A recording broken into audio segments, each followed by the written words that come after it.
Hey everyone, welcome to another $1,000 strap search. I've got my $1,000 in singles here and I'm about to show you what I found. But before I do, let's talk about this week's tip. Now I've said over and over again that I collect quads and I collect trinaries hoping to pair identical serial numbers. I don't think quads and trinaries are worth anything additional, but I do think that it would be very cool to actually pair serial numbers like this here: 34314444, and it doesn't matter which serial number you're looking at because they're the same. So yes, I have managed to pair the serial numbers. Are these worth more? You know, I wouldn't be surprised if somebody would pay a little extra for two notes with the exact same serial number. Probably a little more if the letters were the same. Either way, that's my goal in trying to save trinaries and save quads, is to pull off the impossible and pair serial numbers. Now, I happen to do that with trinaries and quads, but there are other ways to do it as well. In fact, my friend Dennis asks me to save certain things, and I will send them to him, and he will send me back all kinds of fun stuff. For instance, I just got his package in the mail, and he sent me a bunch of trinaries. These here are all trinaries. Actually, the first one's an alternator, so that was kind of cool. But these, a whole group of trinaries.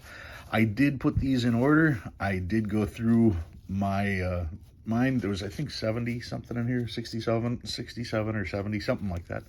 And I did not pair any of the trinaries he gave me, but I will incorporate these into my stack. I will go through and I'll remove any of the ones that have pen marks or tears or stuff like that.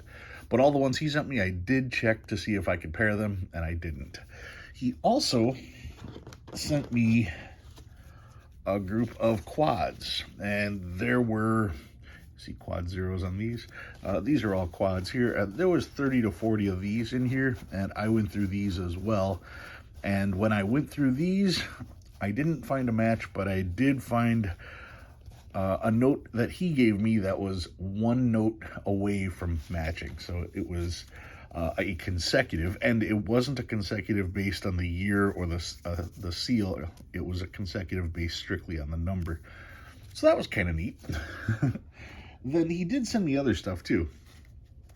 He sent me one note for my big book. I was missing a Cleveland 1969 D note for my big book, and this one's in really good condition. And one of the other things he sent me was a 2021 star note. I have not found any stars yet from 2021. I've only recently found my first couple 2021s. So now I'm officially on the board with a 2021 star note. B is the only ones that I've seen. I think there might have been one other letter that he had sent me in the past, but this is the first star note I've gotten, so yep, I'm on the board. And some of the other things he sent me a bunch of Where's George notes, which I will, of course, log. And that's the thing with Where's George. I'm going to log these. I'm going to put down they were given to me by a friend, because they were, and then I'm going to spend them, because that's the point. If you do Where's George, if you go to the website and type in the numbers and stuff, periodically you get emails, and they'll tell you where your note has gone and who logged it. That's kind of cool. So just, every once in a while, I got one this morning, in fact, saying one of my notes was found. So yeah, sometimes you'll see a note you haven't seen for 2 or 3 years, and you'll find a note that has 5 or 6 hits on it and has bounced all over the country. You never know. So he sends me the Where's George notes. I will log them, and then I will spend them. I will put them back in circulation just so I can see where they go. So that was all the stuff that Dennis had sent, and the way he is looking to make duplicates is he calls them the double O's. He's looking for serial numbers that start off 00 and then whatever. And he figures that by doing that, he goes from 100,000 note or 100 million notes down to only 1 million notes. So he is greatly reducing the amount of notes that he would have to save and increasing the likelihood of finding a pair.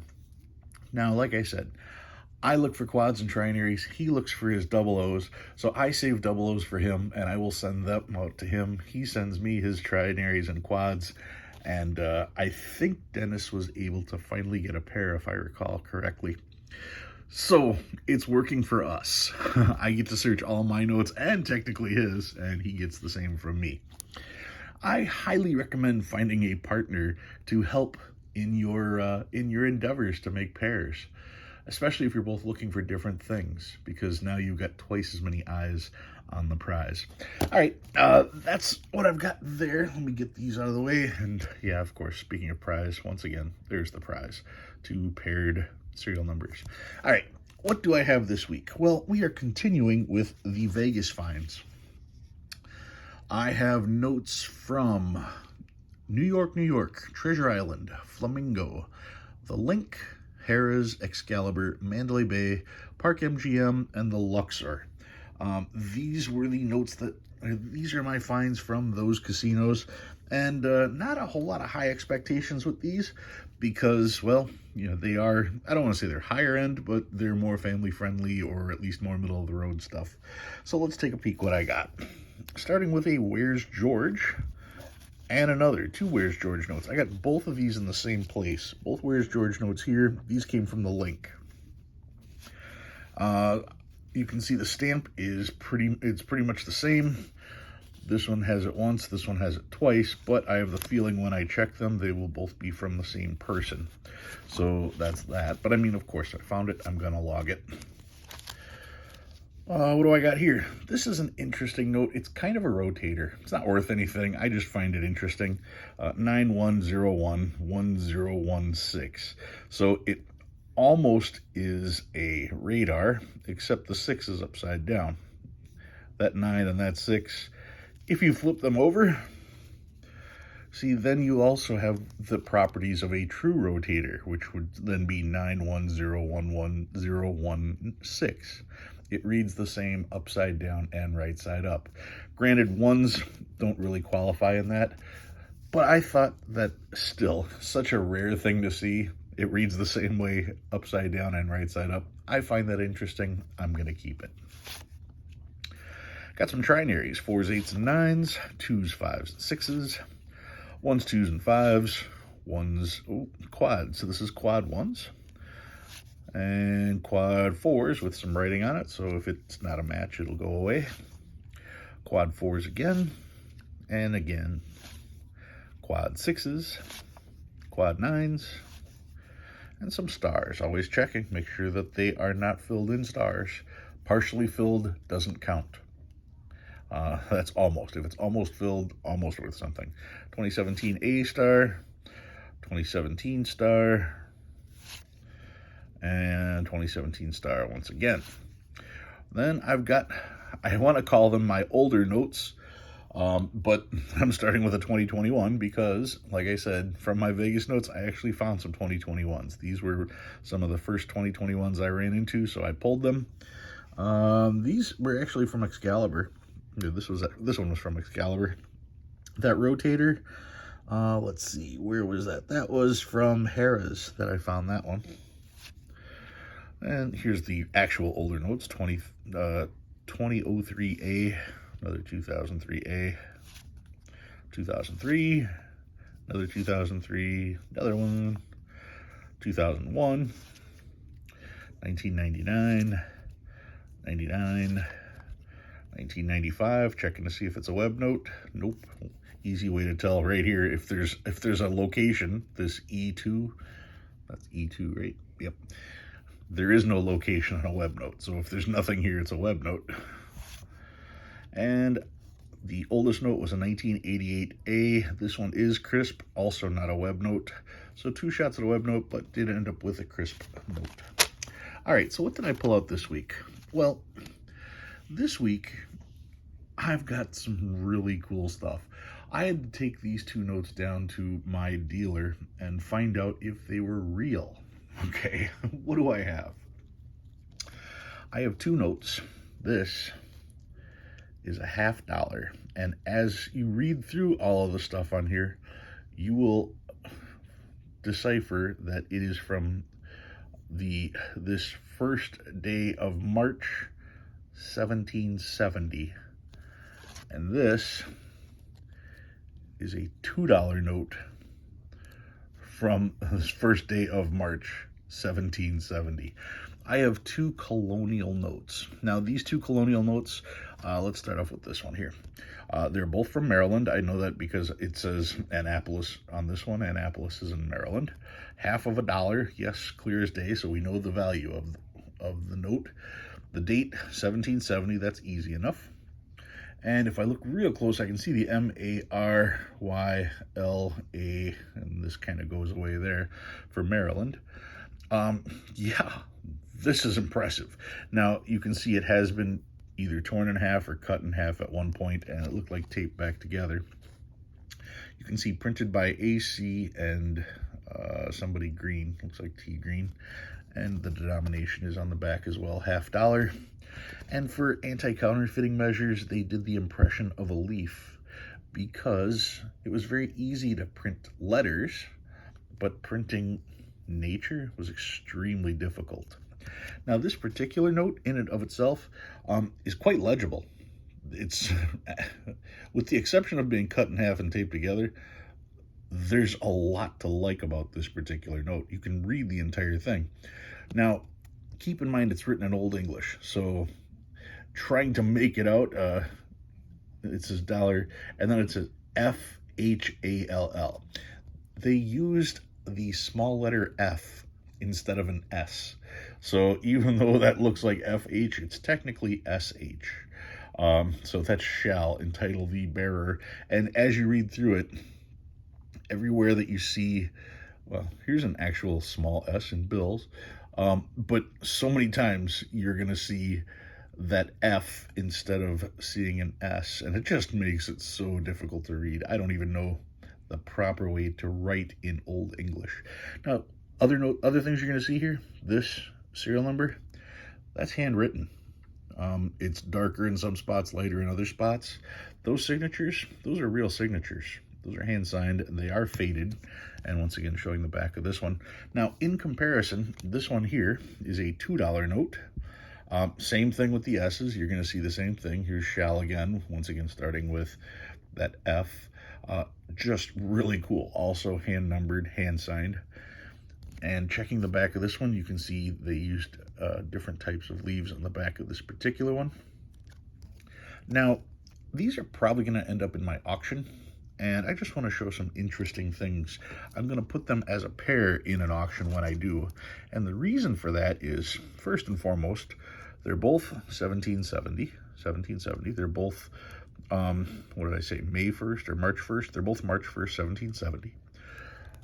Check out the signatures. These two signatures, they're slightly different, but it's the same signature. It's the same person. Same with this signature. These pairs of signatures match, and they are obviously not stamped because they're different. This signature is just slightly different. You can see here the loop on the outside comes over, where the loop on this side comes under this particular part sticking up. I don't know whose signatures those are, but they're clearly signatures. This one here, the line kind of goes at a slight dip. This one here, it has a much more dramatic drop down here. So yeah, true signatures on notes from 1770. Now, I wasn't unsure if these were legit because when I took one out, they were very thick. I don't know if you're going to be able to see how thick they actually are, but they have thickness to them. And that made me wonder if they were legit. So I took them down to my dealer, and he took a look at them, and he says, well, I don't know a lot about them, but what do you want to know? I said, well, the thickness of the paper. He says, oh yeah, all the originals are thick. He has graded examples of some of these notes that are graded 60. I mean, it's crazy how good of a condition notes he's handled like this. So yeah, based on him being able to take these out of the cases and check them out, he authenticated them. So I feel so much better knowing that. But let's take a look at the book and see what the book has to say about these. We're going to go into Paper Money of the United States and the very front section. Awesome. Love going into the front section. This is for Colonial currency. You can see Maryland right here. And if we look right there, March 1st, 1770. Look at the denominations. 1/9 of a dollar, 1/6 of a dollar, 2/9 of a dollar, 1/3 of a dollar. Then you got MD 53, $1/2. In other words, one of those two notes, and it doesn't even list a price. It just says rare. Rare. Keep in mind that the MD 45 in VF is $1,000.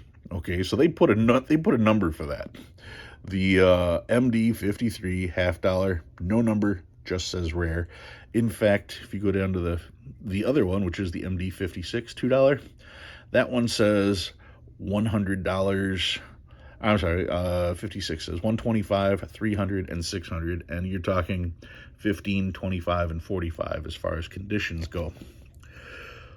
So, and you look at the ones beneath it, they have no problem listing stuff that goes up to $1,750. But when it comes to that half, MD 53, the $1/2, they didn't put a number, they just put rare. In fact, look up top here, MD 45, 350, 1,000, and then just rare. So you tell me what that $1/2 is worth. I don't know, but that's the book. That's the book on that, and that's why I wanted to have that one up there for as long as I did, because that's the note. Yes, it's damaged, but it's not that dirty. It's legible, which is more that can be said for a lot of these. The seals are pretty much the same here, and the signatures are the same. It's pretty impressive for a note from 1770. Now, like I said, these are colonial, so these predate our country. If these were after 1776, they'd be continental, designed by the Continental Congress. Now, the last thing I want to point out about these two notes is I'm holding these two side by side. You can see how they are, which way is up, okay? But if I turn them over together, this one says printed by whatever, and this one is upside down. Okay, it has printed by on this side. And if I flip them over again, let's see, here's the denomination, $1/2. And if I look here, it says printed by. $1/2 printed by. Reverse it this way. And this says $2 and printed by. So it's almost as if the back plate got flipped. I don't know if that's an error. I have no idea. All I know is this one says rare. And they list prices for stuff over $1,000. And this one, it says 125 to whatever it said on that one. I don't recall off the top of my head. But two very, very cool notes. I will probably end up putting these in my auction. Don't know exactly when, but when I do, they'll be in there together for a reasonable price, of course. Not $1,000. I just think that I got them together. I understand why they're together, and I want to keep them together, even if it means that I'm not keeping them. All right, guys, if you learned anything new, go ahead and hit that like button. If you like what you see and you want to see more, please subscribe. Love reading all your comments. Thanks for watching. I'll see you next time.